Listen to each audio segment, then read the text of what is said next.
So I think something that would interest a lot of people, because they hear, okay, 18 years old, you buy your first one, you flip it, you do only a few flips, like one a year for the next 7 or 8 years, but then all of a sudden you go from, maybe you have 10 to now having 120 plus units. So to scale at that size, not only do you have to be acquiring a bunch, and Angelo asked, like, how are you finding them? Right. But how are you funding those deals? You said, oh yeah, I learned about conventional lending. Well, conventional lending will get you to 10 units. Yeah. Okay, but how'd you get to the other 110 units? Yeah. So conventional is like the regular financing is like pulling teeth. Right. They ask you for your DNA, and I did it a couple of times. I'm like, never again. So I use hard money. Okay. Hard money. And I've discovered private money, which is I want all the private money there is in the world. So hold on real quick, because I think people will be extremely interested to hear this broken down. I want you to explain to us a hard money deal you've done. Like, give us the numbers, how you found it, and then the private money. Okay. And then we can spitball about why private money is better than everything else. But start with a hard money. Give us like an approximate deal you've done and how you found that lender or all that type of stuff. Okay. The hard money, so basically hard money, you find the deal, they'll loan you, us now it's 75% of what of the all-in cost. So if the deal all-in construction and purchase price, keep it, round numbers is 100,000. Okay. I gotta come up with 25,000 to put down. Right. And hard money, it's typically it's expensive. I mean, right now I'm paying, I believe it's 1.5 points origination fee, and then there's got to be an appraisal, which is like depending, but it's like $500 to $1,000. And you pay every month. You still got to pay the interest, so you got to pay. You have a monthly payment. What's that interest rate usually? Typically is 11.5 to 12. So on $100,000, on 75,000 is what you got. You're paying an 11% on 7,500, or that broken into like the monthly payment for that. So like 11% of 75,000 would be like 7,500. Right. Then that's divided into monthly of course, So like on a 75,000, including insurance, taxes, all that, probably about a 10%, maybe like $800. $750, $800 is kind of what that's your monthly payment. But you still have to pay your property taxes, because that normally is not included on there. Your insurance. Your insurance, and then your utility bills too. If in Indiana, if you're holding something in the winter, you gotta keep it heated. Those pipes are gonna bust. Exactly. So you gotta waste money. Now, do you have a goal when you're planning on refinancing out of that hard money, and maybe are you transitioning into another loan like a DSCR? Or anything like that? So, I mean, my goal is to have something for 6 months is my goal. Hard money for 6 months, and then either have a sale and sell it and be out of the loan, or refinance into the same lender, because it keeps it easier, but now into a long-term, with them, with that same company, just because it's easier, but now a long-term, 30-year fix I try to do. Is your hard money lender somebody local? They're out of Chicago. Okay, so it's close. Yep. And so they will work with you on hard money where they're kind of gouging you, but then they'll transition you to a lower interest rate fixed over 30 years? Yeah. Well, right now, not that much lower. But because the interest rates are crazy high. Right now, you're probably still picking up like a 9% interest rate. 8.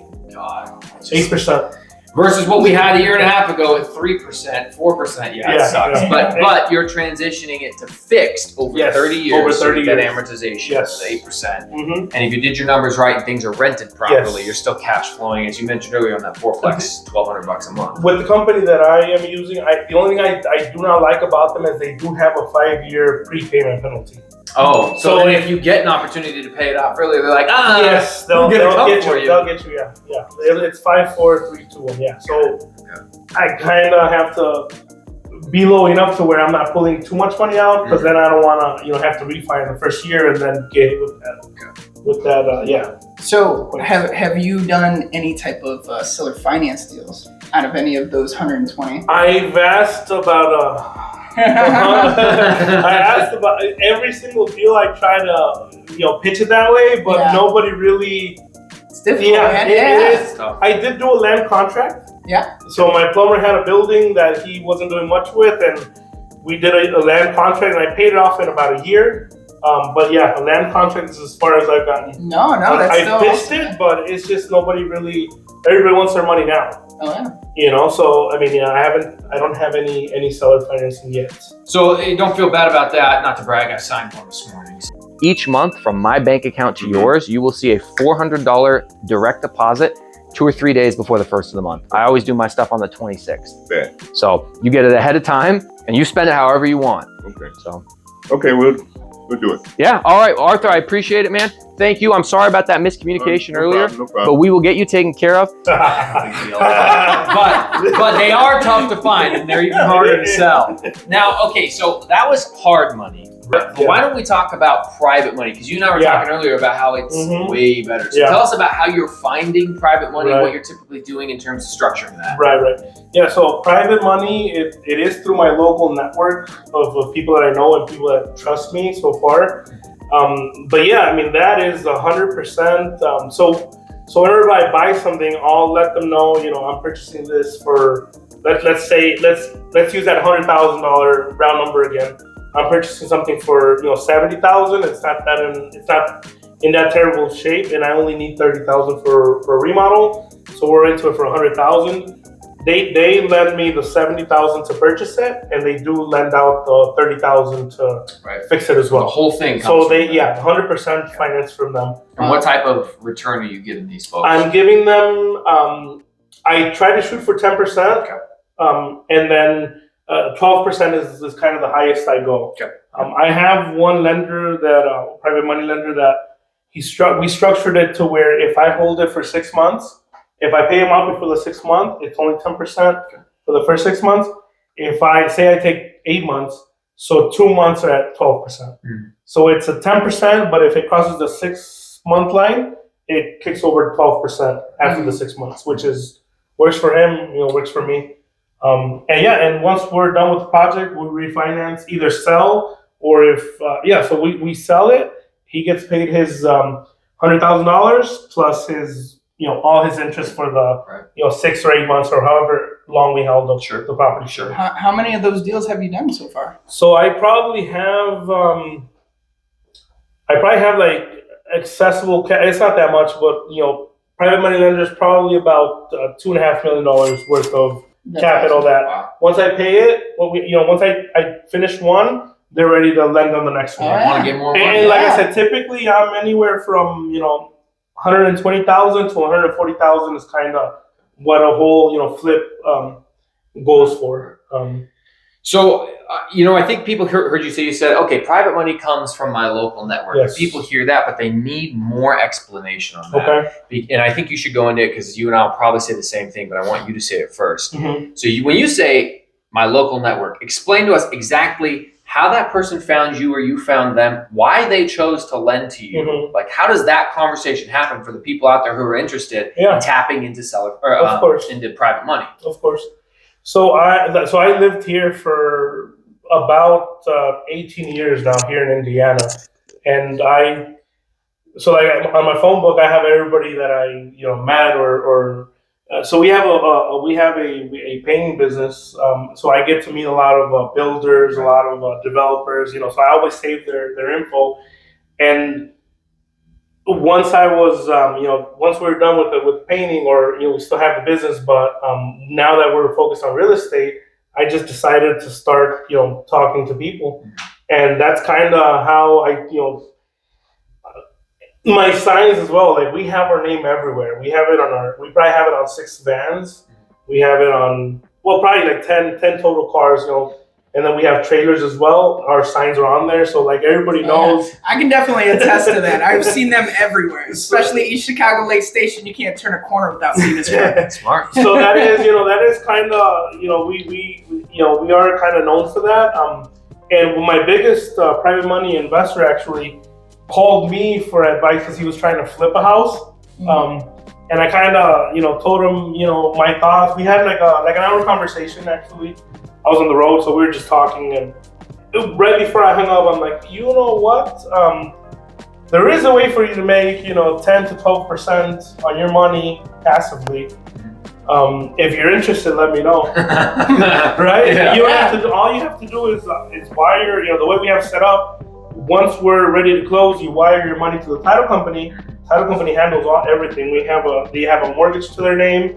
We personally guarantee, me and my partner, personally guarantee the everything.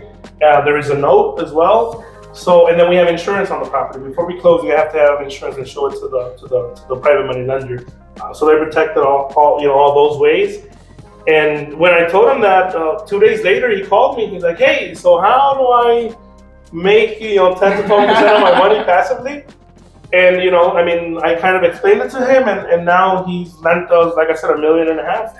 He plans to do $2 million, and that'll get us, it sounds like a lot, but it'll probably go in 10 deals. It is a lot. Don't sell yourself. No, I mean, that's impressive. Yeah, so, and I have other people in the works, Right. people that know about us, and we always try to be reputable. We, like, in everything we do, we try to do the best we can with any of our work. Or if I say I'm gonna do something, I do it that day. It's not, we're not cutting corners. We do the best we can. So if I could ask something real quick, if you could do it all over again, right? Mm-hmm. And you're choosing your financing, you're choosing your team, Yes. how would you do it? Because I don't know if people straight off the rip can meet that private lender, but how are they going to be best, in your opinion? I think you gotta suffer for a little bit. Yeah. Seriously. Cut your teeth eventually. You have to. I feel like I suffered too much, but you have to put in the work. I mean, because if you start with private money investors and you start, doing very, very well soon, it could definitely get to your head. I mean, you'll feel, and then before you know it, if you don't watch out and you don't know, like we have scars from, my brother. Battle wounds, man. Exactly. Financial battle wounds. Financial and physically sometimes. I mean, you go through all, seriously. Fight over money. Definitely. But yeah, I mean, I would definitely, I wouldn't cut any corner. I would do the same thing. I mean, maybe educate yourself sooner than later, just start educating yourself. Because when I started listening to, YouTube, podcasts, reading some book on Audible, reading some books, like knowledge is power. I mean, it sounds, but it is. I mean, once you know, and then you network, and then you don't know who you're going to meet, man. Right. Open some doors up. I mean, definitely. So I think what the takeaway here for the private money that I want people to hear is Cirilo put a ton of time building a reputation for himself, building a name for himself, learning the hard way to become successful with real estate using all of his own money. And after you developed the track record of success, after you proved, I know what I'm doing and I know how to do it, as you started putting that message out there, and the way you put that message out there was more and more of your merchandise and your branding and your signs started popping up on corners. People say his business is growing. Then the people you're also doing work for start to take notice of it. That's what makes people want to invest with you. I have people that come to me and say, well, how do I get a private money investor? They're only going to have the confidence to work with you if they see that you've already put a whole bunch of wins up on the board. Now they want to be your next win and they're willing to bet on you. If you're brand new, it's going to be very tough to sell the idea of investing in you to someone who probably is a seasoned investor, just in other things. They're not going to want to take a bet on you. Hard money is a little more okay with it because they're going to gouge you up front in their rates and their fees and their interest rates. So they're like, hey, even if he sucks and screws up, we're going to get a bunch of money off of him. Private money doesn't necessarily work like that. So it's a very powerful strategy, but you got to earn the right to even have access to that type of money. Exactly.